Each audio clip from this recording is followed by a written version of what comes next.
आज मी तुम्हाला भरली कारली तयार करून दाखवणार आहे। त्यासाठी एका भांड्यामध्ये पाणी घेतले आहे, त्यामध्ये मीठ टाकून घेतले आहे। कट करून कारली पाण्यामध्ये ठेवली आहेत। इथे मी शेंगदाण्याचे कूट करून घेतले आहे। लसूण आणि कोथिंबीर घालून छान बारीक करून घेऊया।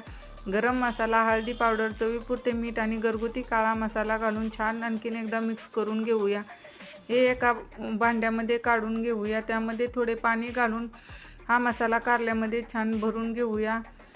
ही कारली मी लोखंडी तव्यामध्ये करणार आहे। त्यासाठी इथे मी तवा गरम करून घेतला आहे। त्यामध्ये तेल घालून घेतले आहे। जिरे मोहरी छान तडतडू दिली आहे आणि भरून घेतलेली कारली आहेत ना, त्यामध्ये घालून झाकण ठेवून छान 5 मिनिटं वाफ देऊन घेतली आहे।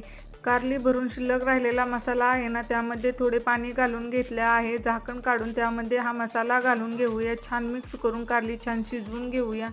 हे पहा, वरून भरपूर अशी कोथिंबीर घालून घेऊया। तयार आहे आपली भरली कारली।